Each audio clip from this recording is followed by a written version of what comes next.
Jio' mobile দেখিছে LF পানীত পৰিলে এইটো আমি টিপিছোঁ, টিপ খোৱা নাই, বহুত দিন মূৰত আহিছে।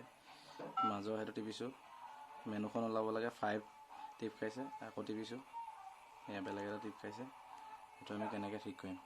ফাৰ্ষ্ট টাইম আমি এইটো এনেকৈ খুলি ল'ম,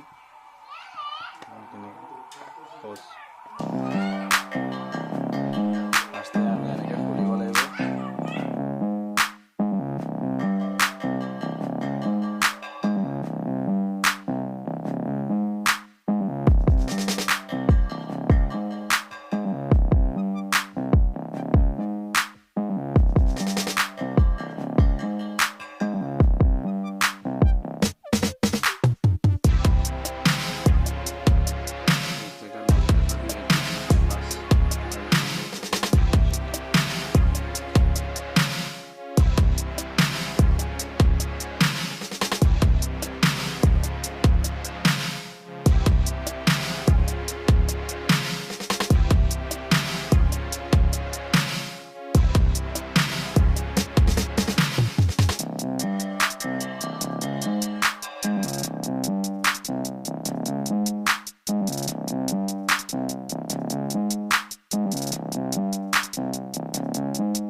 মাজৰ বুটান দবাইছে, এইটো কাম কৰিছে দেখিছে। ছাইডৰ বুটান ওপৰ তল কৰিছে, এইটো অ'কে। কাট খাইছে 1 2 3 4 5 6 এইখিনি চব কাম কৰিছে। বেক কলিঙৰ বুটান কাম কৰিছে, ওপৰ বুটান চব কাম কৰিছে। কণ্টেক্ট আৰু ক্লিয়াৰ।